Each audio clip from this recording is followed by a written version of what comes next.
Hi there, I'm Sam. I am an artist. I sell my art online on my Etsy shop called Sam's Paint and Pyro. And I have been absent for several weeks from this channel. My channel has always been about transparency and the real process of growing a small art account and small art business, which is why I'm going to try really, really hard to resist the urge to apologize to anyone, including myself, for not being as present on here or not doing as much as I would like to with my business and with my art accounts. Basically what happened was I got sick and then I got really depressed and then I moved. I'm in a new place now. So a lot kind of happened all at once, and as much as I have been wanting to just be creating and be posting and everything, I just have found it entirely impossible. It's been really difficult. But I figure, it's a good time to kind of ease back in, kind of take it slow and get back into it.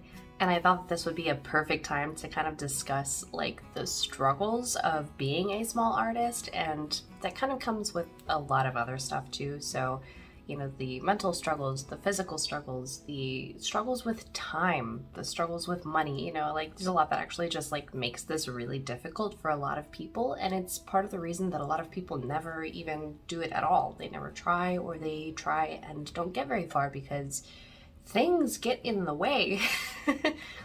Crazy how life happens like that, but it does. If you happen to find that you can relate with any of this that I discuss in this video, let me know. Leave a like or comment and just kind of let me know that you're in this boat too, please. Because I know I'm not alone, but it's really nice to actually hear it. So thanks. Now let's get into it.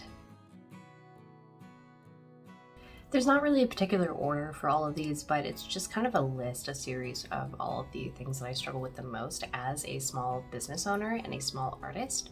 The number one thing that I probably struggle with more than anything is the mental.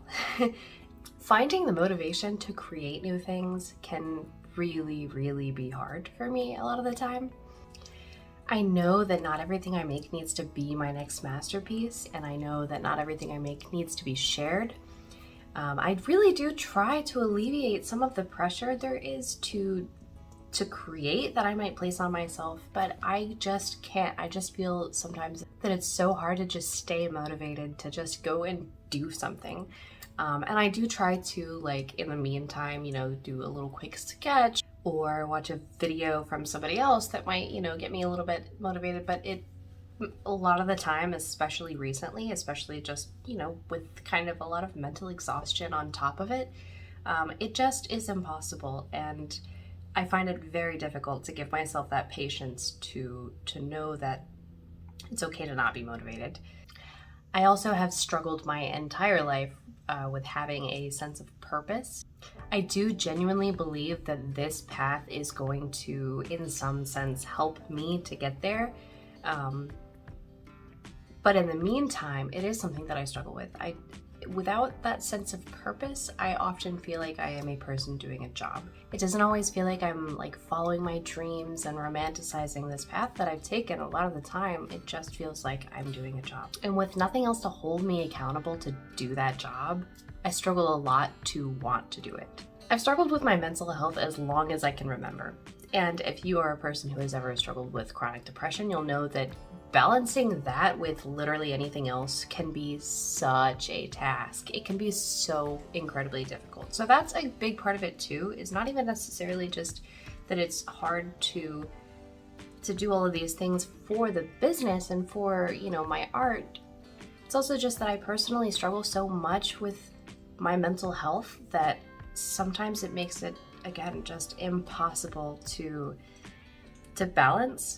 And naturally, a lot of days just focusing on trying to keep myself right takes so much energy that there is nothing left for anything else, for any other job. So the mental aspects of all of this is actually incredibly exhausting sometimes. Sometimes it's great, sometimes it's really fun, but one of the biggest struggles that I have with this business is just trying to keep my mental health level while I'm doing this because of all of the lack of motivation, the lack of inspiration, the lack of a sense of purpose, the balance of trying to keep this up while also, giving my body what it needs for my mental health. It's very tricky. There is also a physical aspect to this as well. As a small artist, I do have to have another job. I'm fortunate enough that I don't have to spend, a full 40 hours a week at this other job, but the one I have is quite physical.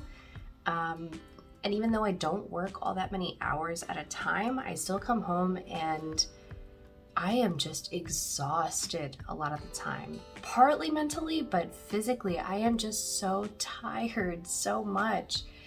And it's really hard sometimes to come home from a job that I'm outside in 100+ degree weather. I'm sweating, I'm working, I'm lifting for hours, and then I come home and I just want to lay down. I just want to be horizontal for a little while. I just want to just veg out and not have to get back up. And so again, it's just really hard to come home from that and be like, all right, time to get to work. Something that a lot of small artists also struggle with is time, just finding the time, because you don't realize just how much time other activities take away from what you actually want to be doing. I'm not a person that's going to work myself to death. I would much rather just give myself breaks throughout the day and take my time doing things. But because of that, there's often more time spent taking breaks and less time at the end of it to actually sit down and get work done. I try to get 8 hours of sleep every night because that works best for my mental health. And then I wake up, I've got to eat breakfast, I've got to take care of my pets, and then I get ready for work, and then I go to work and spend a few hours there, and then I come home, and usually by this point I want to take one of those little breaks, just relax for a little bit. And then I've got to make dinner, I've got to eat the dinner, I want to spend a little bit of time, some quality time each day with my husband, and then I want to get another 8 hours of sleep. And a lot of days, there just isn't that extra time for my business because this is something that takes hours. Sitting down to actually record or plan out a video or sketch out the next piece or actually make the next piece, all of that, they're not really things that I find I can just sit down for a few minutes and just work on it. That doesn't work for me. By the end of the day, I'm often left to choose between getting some self-care done, and actually just spending time with myself, trying to be okay, just make sure that I'm staying afloat, or choosing my art instead. And usually by this point, I'm very exhausted, and it's very, very difficult to choose my art over relaxing and, burning candles and feeling good. The other problem small businesses tend to have with time, the constant fight that we're having with time, is that it takes so long to build a business like this. It takes a very long time. Of course, the more you're able to dedicate to it now, the quicker it's going to grow, but I'm not able to dedicate all that much to it at any given time, and because of that, it's going to be years before I actually start to see this payoff. I do intend to get there. I do intend to see this pay off. Don't get me wrong, but it's going to be a minute. It's going to be a long minute. And I'm okay with that, but at the same time, sometimes it does get very discouraging because you're sitting there wanting to build your business. Naturally, the part that you're looking forward to is not the beginning, right? It's the part where you're starting to make it. But that's a ways away, and that can be a little bit discouraging sometimes. When you start a business, you very quickly learn that you're going to have to become an expert in everything that has to do with your business. It's not just about the art. You have to also become an expert in your financial advisory. You just have to be okay with handling your own business finances. You have to learn how to do your own taxes. You have to do all of the budgeting, saving, investing, and legal decision making for your business, and that takes away from the actual time that you get to do the whole thing that you're doing, right? Because I'm an artist. I would like to spend most of my time creating art. No, a lot of that time has to be spent doing, budgeting. You have to become an expert in marketing with at least decent photography and videography skills, because again, that's what sells. That's what sells your artwork. If you don't take good pictures, your artwork will not sell. So you have to become really good at taking pictures and posting them and posting correctly. You have to research and buy any necessary equipment. You have to learn specifically about the trends and algorithms of whatever website that you are on. In my case, Etsy. I have to do a lot of research into how Etsy actually shares my content in order to get it out there, right? And you have to do your best to keep up with it too, because a lot of these things change over time. They change their algorithms and their trends, and you got to keep up, because if you don't, then they stop serving you quite so well. There's so much research that goes into it, and most of us have to spend hours and hours trying to learn how to just keep up and stand a chance in a market that is so incredibly saturated. When you start to do research about how to get started doing a small art business, one thing that you will hear over and over and over again is the term niche down. Everybody says niche down. You have to niche down, right? What does that mean? The idea is that the more specific you can get in making your product, the smaller and less saturated your particular market will be, which will actually help it to sell, right? So if you were to go on Etsy and you were to search wood spoon, there are almost 30,000 results. Search mushroom burned wood spoon, for example, and you'll find products that are closer to what you're looking for, and only several hundred results. You'll notice my search gives my own products as the first 5 results. As the seller, it's your job to fill this page with your content when someone searches for what you sell, right? Be specific and unique in what you sell. At least that's the idea. Personally, I struggle with that. I struggle knowing my target audience very well and choosing a design aspect to kind of hone in on. I'm getting a little bit closer to that as I go, but even still, I do have a lot of kind of different things for slightly different audiences. And while that kind of seems like it would be a good thing, it benefits your shop more to have a small handful of people that fully, wholeheartedly support every single thing in your shop, rather than a bunch of different people that really support one item in your shop or 2 items in your shop. I don't know if that makes a whole lot of sense when I say it like that, but basically, you want people to go to your shop and see a little aspect of their own personality. And if they don't see an aspect of their own personality in your entire shop, they're probably not going to keep shopping from you. And that's okay. It's not the shop for them. That's all right. But ideally, you want to create an environment that someone can relate really well with.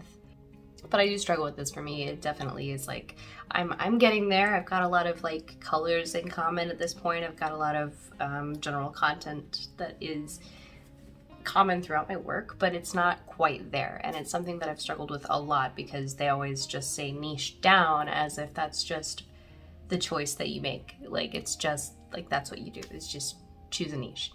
That's it. And that can be difficult. I think that because of that, a lot of people struggle with selling online. This last thing is something I know we can all struggle with in some way. It's impossible not to compare ourselves and our journeys with another person's journey. And it makes sense.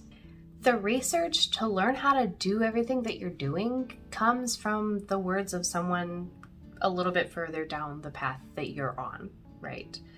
The knowledge of what you can even do and the idea that you might even be capable of doing it comes from another person that's doing the same thing you are. Not to mention there's just comfort in knowing that there are other people that are on the same road as you. But some of these people might have a couple more years on you, and that might make you feel like you don't know what you're doing. Someone might have experienced faster success or gone viral or something, and that can make you feel unlucky. And I can't tell you how many artists that I follow personally that have put in hundreds and hundreds and hundreds of hours into just practicing because it's fun for them, because they just have fun. doing that because that's some way to relieve stress or just a nice way to spend their time. And they have the talent to show for it. I don't do that. I don't put in hours a day. And so I don't have that same level of skill. They might even be around my age. They might have started around the same time with their business. But they've got hours and hours and hours on me in terms of practice. And they have skills to show for it. And that sometimes, it's hard not to compare yourself, especially if they're around your age or younger. It can get so easy to compare yourself, especially when you try to surround yourself with other artists so that you can feel inspired and motivated and feel like you're part of the community. And then you just get wrapped up in where you wish you were because it is such a slow process. Sometimes it can be hard to remember that you yourself have something unique to offer and it isn't about anyone else. This isn't meant as discouragement, and there's nothing wrong at all with feeling these things and struggling with these things. If you are currently struggling with any of these things, you are heard. Your feelings are valid. You're not alone in this, even though it does feel like it sometimes. I know it does. It's a long, long journey, and not all of it is filled with constantly chasing your dreams and feeling inspired. Sometimes it's filled with abandoning your dreams for a couple of months at a time because that's what your body needs. Personally, I would argue that some of these struggles are kind of integral to the process of reaching your goals. Thanks so much for sitting with me today. I really appreciate you guys hanging out and hearing me out. I hope you have a wonderful day, and I will see you next time, whenever that may be.